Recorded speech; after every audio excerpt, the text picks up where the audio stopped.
Astaghfirullah.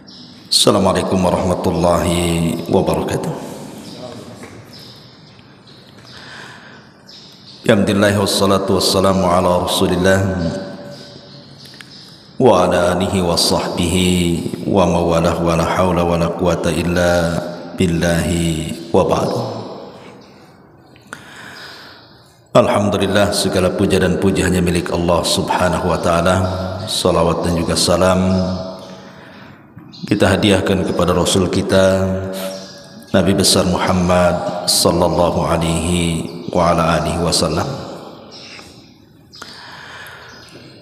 Ma'asyiral muslimin yang dimuliakan Allah subhanahu wa ta'ala, jemaah salat subuh, semoga dirahmati Allah azza wa jalla. Di dalam Al-Quranul Karim, surat terpendek itu hanya terangkai dari 3 ayat saja, dan itu ada di 3 surat di dalam Al-Quran. Pertama, surah Al-Asr, wal asri innal insana lafi khusrin. Kemudian yang kedua, suratul Nasr, idza jaa nasrullahi wal fath.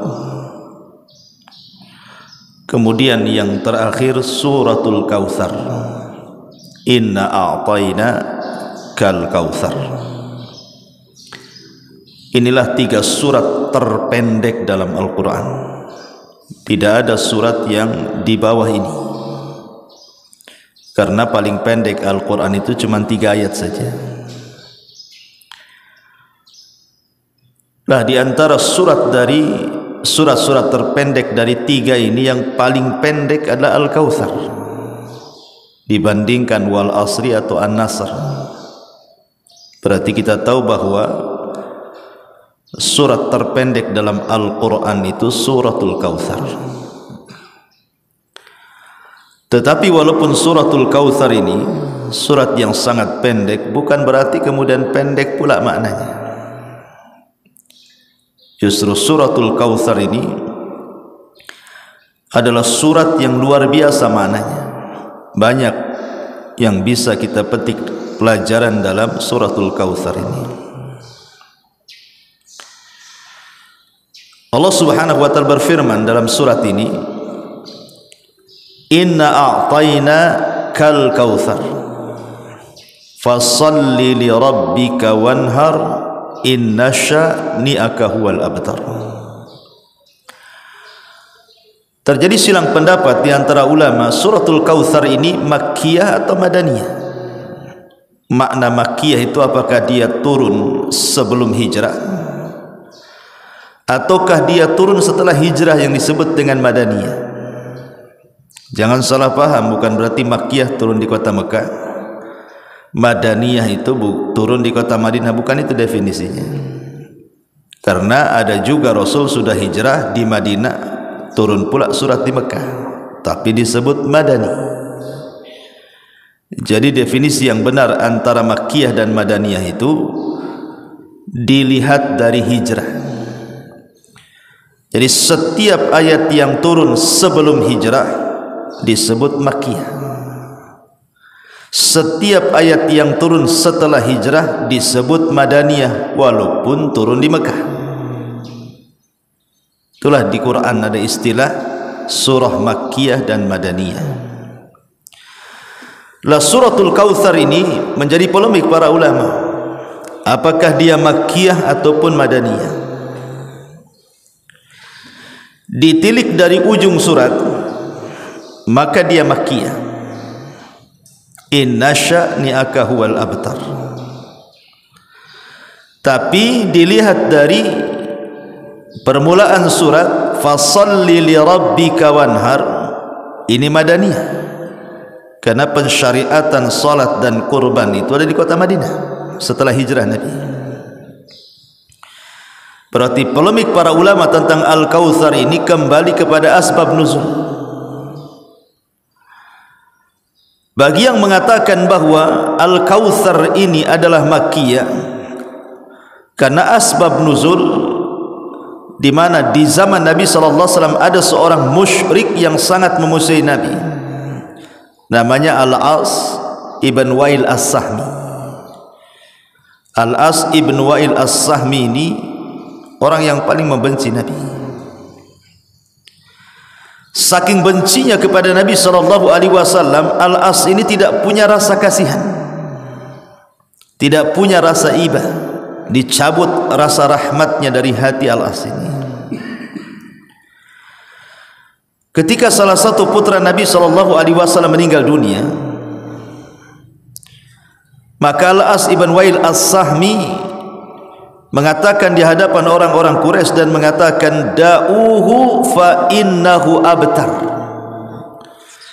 biarkan saja si Muhammad itu, tinggalkan saja si Muhammad itu, tidak perlu digubris, tidak perlu dilayan, karena dia sudah abtar. Abtar itu artinya terputus nasabnya, karena dengan meninggalnya anak laki-laki namanya tidak akan disebut-sebut lagi. Kayak antum nih punya satu anak laki-laki, satu anak perempuan. Kalau anak laki-laki antum menikah kemudian punya anak, berarti kan cucu antum, pasti binnya nyambung dengan antum.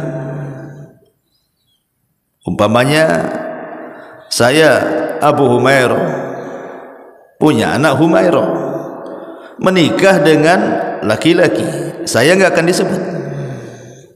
Kenapa? Karena nasab itu jalurnya dari laki-laki. Beda dengan perempuan, nggak akan nyambung tuh. Makanya kenapa anak laki-laki di zaman jahiliyah itu anak kebanggaan, dan mereka kalau seandainya punya anak perempuan itu terkadang dikubur hidup-hidup tuh, karena bencinya dengan anak perempuan.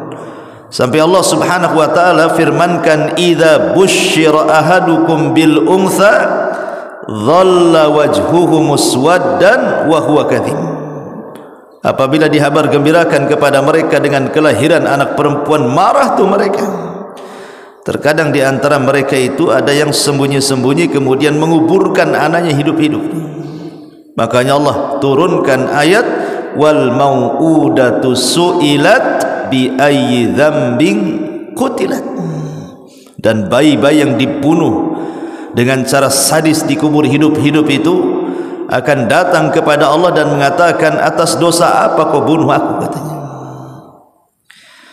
Makanya ketika orang-orang jahiliyah itu punya anak laki-laki, bangganya luar biasa, sehingga ketika Nabi SAW punya anak laki-laki kemudian meninggal, Qasim meninggal, Abdullah meninggal, Ibrahim juga meninggal, kan gitu, maka Al-As ibn Wa'il As-Sahmi dan mengatakan, da'uhu fa innahu abtar, biarkan sajalah si Muhammad itu, kalau sudah mati itu selesailah, dia tidak akan disebut lagi, karena sudah tidak punya nasab. Dia tidak paham Al-As ibn Wa'il As-Sahmi ini bahwa Nabi itu bukan bapak bagi anak-anaknya, tapi Nabi itu bapak dari seluruh umatnya. Artinya tidak akan terputus, kan gitu ya. Makanya istri-istri Nabi disebut ummahatul mukminin, ibu-ibunya orang-orang yang beriman. Berarti Nabi bapak bagi orang-orang yang beriman. Maka Muhammadun aba ahadin min rijalikum walakin Rasulullah wa khatamun nabiyyin. Muhammad itu bukan bapak bagi anak-anaknya saja, tapi dia Rasul dan penutup para nabi, maknanya bapak bagi seluruh umatnya. Makanya ketika kemudian Nabi SAW diejek oleh Al-As ibn Wa'il As-Sahmi, merasa sedih, merasa kecewa. Kok ada orang yang tidak punya iba anaknya meninggal, bukannya takziah malah mencelanya. Tetapi Allah Subhanahu wa taala hendak menghibur hati Nabi. Ketika hatinya disakiti dan terluka karena celaan orang-orang musyrik, maka Allah Subhanahu wa taala turunkan ayat, inna a'tayna kal kautsar Fashalli li rabbika wanhar inna syani'aka huwal abtar. Terhiburlah hati Rasul dengan turunnya ayat ini. Dari asbab nuzul inilah maka sebagian para ulama mengatakan bahwa suratul Kautsar itu adalah Makkiyah, karena peristiwa Al-As ibn Wa'il As-Sahmi ini ketika periode Mekah sebelum hijrah Nabi SAW. Tapi bagi yang mengatakan bahwa suratul Kautsar Madaniyah ini dilihat dari pensyariatan salat dan kurban. Karena Allah mengatakan fasalli li rabbika wanhar. Salatlah untuk Rabbmu dan berkurbanlah. Sebagian ahli tafsir maksudnya salat Id, kemudian wanhar artinya kurban, berarti cerita Idul Adha. Selepas salat Id berkurban. Dan pensyariatan Idul Adha itu tahun kedua Hijriah. Setelah pensyariatan Idul Fitri dulu, Ramadan, Idul Fitri, kemudian masuk di bulan Dzul Hijjah, maka disyariatkan salat Idul Adha dan penyembelihan. Berarti ditilik dari fashalli li rabbika wanhar, berarti Al-Kautsar itu adalah Madani. Turun setelah hijrah Nabi SAW. Terlepas apakah dia Madani ataukah Makki, kita akan coba membahas isi kandungan daripada suratul Kautsar ini. Allah Subhanahu wa taala mengatakan inna a'tayna kal kautsar. Inna sesungguhnya kami. Dalam Quran itu Allah Subhanahu wa taala kalau mengkhitab dirinya menggunakan dua kata kerja. Mungkin menggunakan dhamir mutakallim ana seperti ani, ataupun menggunakan kata kerja nahnu inna sesungguhnya kami. Terkadang Allah itu menggunakan sesungguhnya aku ani, ataupun inna sesungguhnya kami. Apa bedanya tuh? Sebagian ulama tafsir mengatakan kalau Allah menggunakan kalimat anni sesungguhnya diriku, maka Allah hendak menceritakan zatnya. Seperti Allah mengatakan anni anallah, sesungguhnya saya adalah Allah. Jadi kalau Allah Subhanahu wa taala menggunakan kalimat dhamir mutakallim saya, berarti hendak menjelaskan zatnya. Tetapi kalau Allah Subhanahu wa taala menggunakan inna sesungguhnya kami, dan nahnu dalam bahasa Arab itu yufidu ta'zim, maksudnya Allah hendak mentakzim, membesarkan dirinya, memuliakan dirinya. Maka kalimat setelah inna biasanya Allah sedang menjelaskan perbuatannya. Jadi kalau sesungguhnya aku biasanya cerita tentang zat, kalau sesungguhnya kami itu biasa bercerita tentang perbuatan. Inna nahnu nazzalna dzikra wa inna lahu lahafizun. Kami yang menurunkan Al-Quran, menurunkan Quran perbuatan. Inna anzalnahu fi lailatul qadar. Kami turunkan Al-Quran di malam Lailatul Qadar. Perbuatan. Termasuk di sini inna a'tainaka al-kautsar, perbuatan. Sesungguhnya kami berikan kepadamu ya Muhammad al-kautsar. Apa itu al-kautsar? Kautsar itu dalam bahasa Arab disebut jama' muntahal jumu' namanya.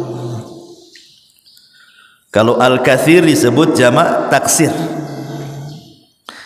Katsir itu sudah banyak artinya. Kalau saya katakan hadza syai'un katsir, ini sesuatu yang banyak, katsir itu sudah banyak. Tapi kalau dibuat jama' muntahal jumu, al-kautsar itu bukan banyak tapi banyak gitu bahasanya. Jadi saking banyaknya itu sampai banyak gitu bahasanya. Banyak sekali. Jadi di atasnya katsir lagi dia al-kautsar itu.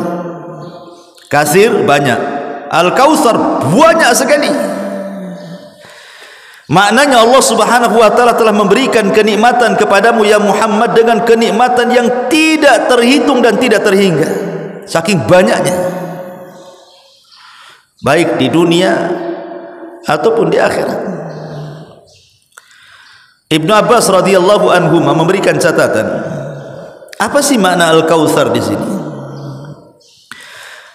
Ada yang mengatakan bahwa Al-Kautsar di sini, kata Ibnu Abbas radhiyallahu anhu, artinya an-nubuwah. Jadi Allah Subhanahu wa taala memberikan nikmat yang banyak dalam bentuk kenabian. Rasul diangkat jadi nabi dan rasul. Dan kenabian nikmat yang luar biasa, yang tidak semua orang dapat kenabian itu. Penafsiran yang kedua, Al-Kautsar itu maksudnya Al-Quran. Jadi Allah Subhanahu wa taala memberikan kenikmatan yang banyak berupa Al-Quran, karena Quran itu nikmat Allah yang luar biasa. Berapa juta jiwa manusia tercerahkan dan terberi hidayah dengan Al-Quran itu karena kebaikannya. Terkadang hanya mendengar Quran saja tidak paham bisa masuk Islam tuh orang tuh. Ya, karena Quran itu kebaikan yang luar biasa. Ada juga yang mengatakan Al-Kautsar itu adalah sahabat-sahabat yang setia. Jadi Nabi SAW diberikan sahabat-sahabat yang setia, yang tidak diberikan kepada sahabat-sahabat para nabi sebelumnya. Lihat sahabat-sahabatnya Nabi Musa, kebanyakan mereka membangkang kepada Musa. Ketika Musa mengajak berjihad para sahabatnya untuk membebaskan Baitul Maqdis dan menyerang kota Ariha, apa kata sahabat-sahabat Musa? Idhhab anta wa rabbuka faqatila innaha huna qaidun. Wahai Musa, kalau kami harus berperang, tidaklah kau aja berangkat sana, ajak Tuhanmu perang berdua, kami duduk-duduk aja nonton di sini, katanya. Mereka tidak pernah mengatakan sami'na wa ata'na, tapi mereka katakan sami'na wa asaina. Beda dengan sahabat Nabi. Sahabat Nabi itu kalau diperintahkan Allah dan Rasulnya, kata kuncinya cuma dua, sami'na wa ata'na. Begitulah sahabat Nabi.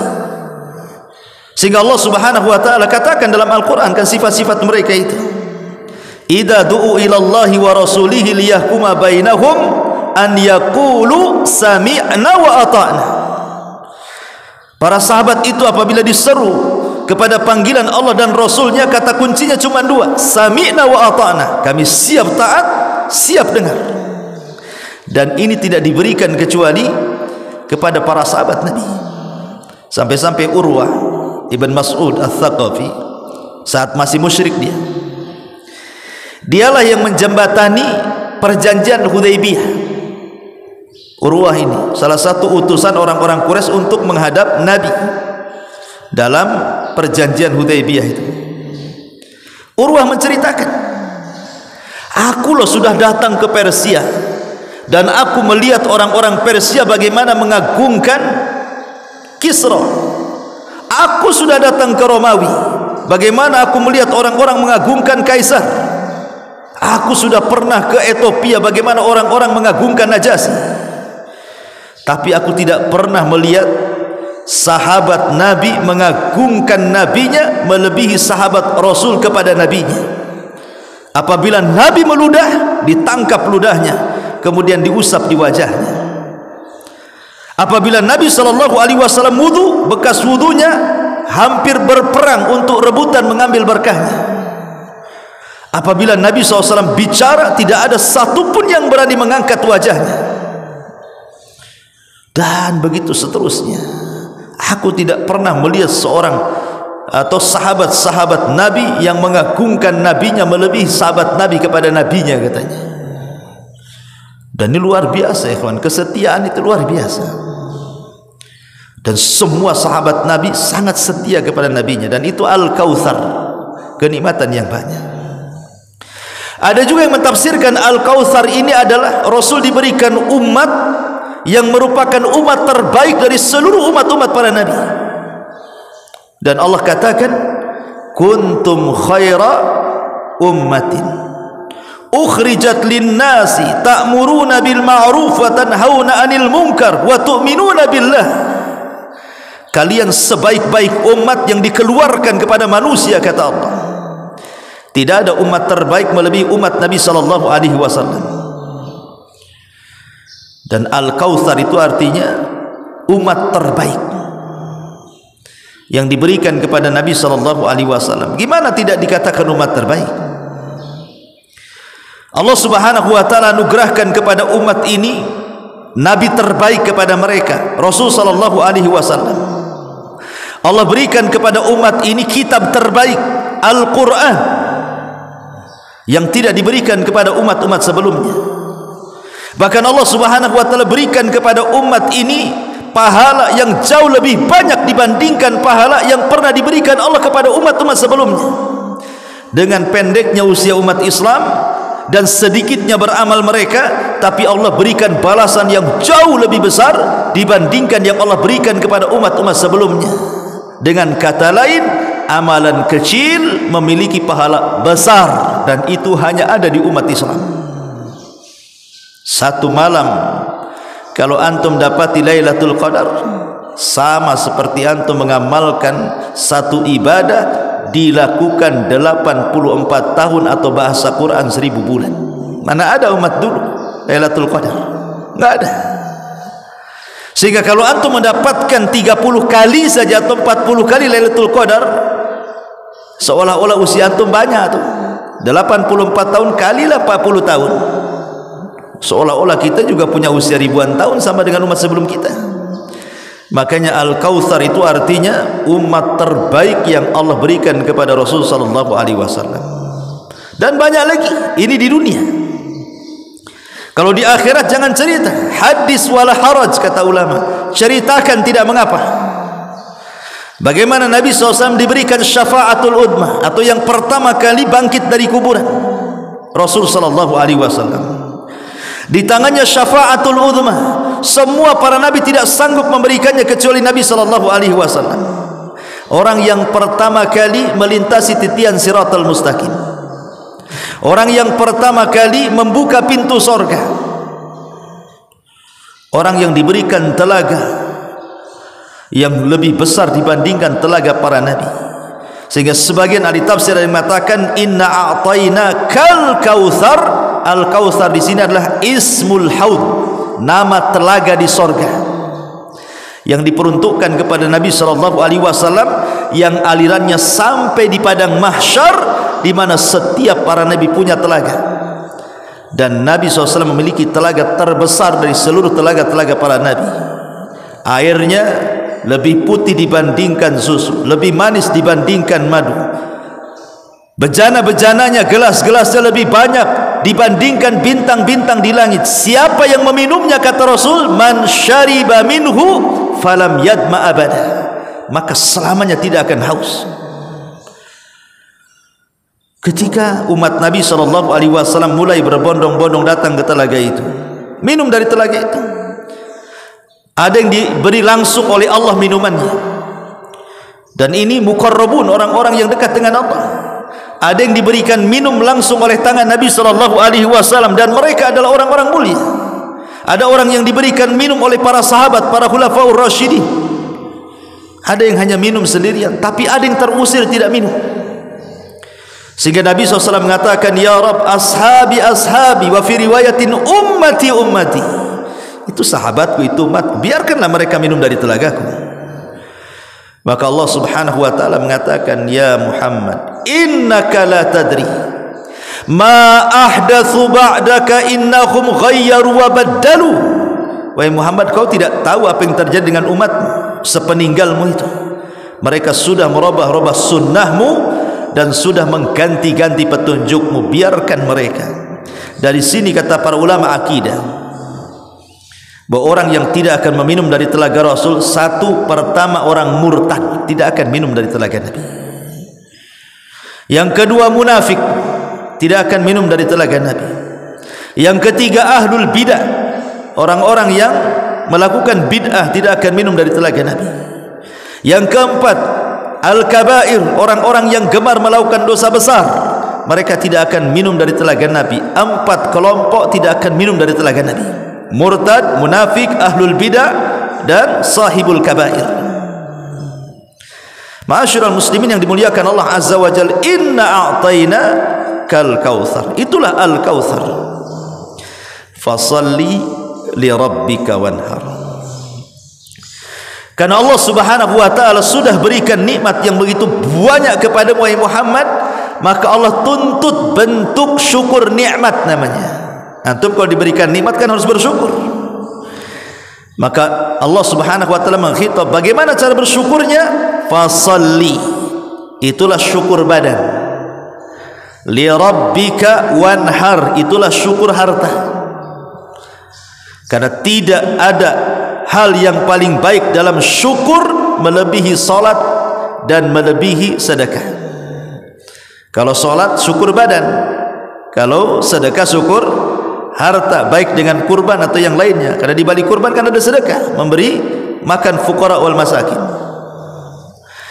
Lah ketika orang-orang jahiliyah mereka salat bertepuk tangan bersiul-siul di Ka'bah, terkadang mereka berkurban untuk berhala-berhala mereka, maka Allah Subhanahu wa taala perintahkan Rasul dan umatnya, salatlah untuk Rabbmu bukan untuk berhala, dan berkurbanlah untuk Rabbmu bukan untuk berhala. Lihat bahasa nahwu di sini, fasalli li rabbik, salatlah untuk Rabbmu, wanhar li rabbik, sebenarnya begitu, tapi kemudian tidak dimunculkan. Ya. Maknanya di sini yufidul hasar. Tidak boleh seseorang itu salat melainkan untuk Rabbnya, dan tidak boleh orang berkorban melainkan untuk Rabbnya. Disinilah bentuk tauhid. Kul inna salati wa nusuki wa mahyaya wa mamati lillahi rabbil alamin. Katakan ya Muhammad, salatku, penyembelihanku, hidupku, matiku aku serahkan kepada Allah. Maka kalimat ini sama dengan kalimat fasalli li rabbika wanhar. Itulah bentuk syukurnya.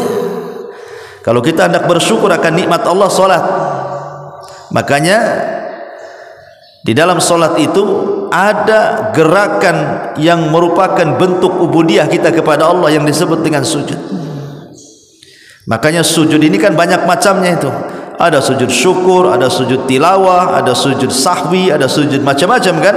Karena ibadah sujud itu ibadah yang paling rendah dalam penghambaan seorang hamba kepada Allah. Kenapa? Karena meletakkan sesuatu yang mulia di tempat yang hina. Wajah ini mulia, tanah ini hina. Meletakkan sesuatu yang mulia ke tempat hina dalam bentuk ubudiyah, berarti betul-betul dia sedang menghambakan diri kepada Allah. Makanya kalau orang dapat nikmat cepat sujud kan, namanya sujud syukur, namanya tersungkur langsung sujud. Fasalli li rabbika wanhar, karena Allah mengatakan inna syani'aka huwal abtar. Yang membenci wahai Muhammad, mereka lah yang terputus, tidak akan disebut-sebut nama mereka. Dan ini sama dengan firman Allah Subhanahu wa taala, wa rafa'na laka dzikrak, dan kami angkat penyebutan wahai Muhammad. Makanya kita perhatikan, tidak ada nama terbanyak di dunia melebihi nama Nabi. Tidak ada satu dunia ini di benua manapun, mau benua Asia, mau benua Afrika, mau benua Eropa, sebutkan benua manapun, negara manapun, tidak ada nama terbaik kecuali nama Ahmad dan Muhammad. Tidak ada. Nama Muhammad itu terbanyak satu dunia. Tapi nama Isa, nama Musa, nama Ibrahim, walaupun itu nama para nabi, tapi nama Muhammad itu terbanyak yang disematkan kepada nama-nama manusia. Bahkan nama yang ditinggikan terbanyak di dunia. Orang azan menyebut nama Muhammad, orang qomat menyebut nama Muhammad, tasyahud menyebut nama Muhammad, solawat menyebut nama Muhammad. Bahkan orang masuk Islam saja diganti. Siapa namanya? Michael. Masuk Islam Muhammad Michael. Semua diganti. Karena nama itu mulia. Apa sih arti Muhammad itu? Kasratul hamdi artinya Muhammad itu. Muhammad itu artinya orang yang banyak dipuji manusia. Itu disebut Muhammad. Muhammad itu orang yang dipuji manusia. Jadi ketika disematkan nama itu, harapan orang tua supaya anaknya banyak dipuji, dimuliakan. Tapi lihat orang-orang yang menghina Rasul berdasarkan firman Allah, inna syani'aka huwal abtar, yang membenci wahai Muhammad, mereka lah yang abtar, tidak akan pernah disebut kebaikannya, kalaupun disebut pasti keburukannya. Abu Jahal, kalau orang bercerita Abu Jahal tidak pernah diceritakan kebaikannya. Abu Lahab, kalau disebut Abu Lahab tidak pernah diceritakan kecuali keburukannya. Sebutkan orang-orang musyrik yang mati kafir di zaman Rasul. Sampai hari ini orang kafir sendiri tidak berani memberi nama anak-anak mereka dengan anak-anak nama-nama musyrik di zaman Nabi. Pamannya ada orang kafir, siapa namanya? Abu Jahal, Ustaz. Tidak ada, orang kafir loh sendiri tidak mau ngasih nama anaknya Abu Jahal. Siapa anaknya? Abu Lahab, Ustaz. Takut mereka ngasih nama itu, karena nama itu sudah diburu-burukan masalahnya. Takut mereka memberi nama-nama musuh-musuh Nabi itu. Dari sinilah misdaq pembenaran firman Allah Subhanahu wa taala, inna syani'aka huwal abtar, yang membenci Muhammad, mereka yang akan terputus penyebutannya. Enggak akan disebut-sebut lagi mereka itu, kecuali dalam rangka memburukan, ya disebut. Tapi dalam rangka kebaikan tidak akan disebut. Maka jangan kecil hati wahai Muhammad, biarkan mereka ngomong terserah mereka, tapi mereka suatu ketika akan terputus penyebutannya. Sadaqallahul azim, maha benar Allah dengan segala firman-Nya. Subhanakallah bihamdika, asyhadu an la ilaha illa anta astaghfiruka wa atubu ilaik. Allahu ta'ala alam. Assalamualaikum warahmatullahi wabarakatuh.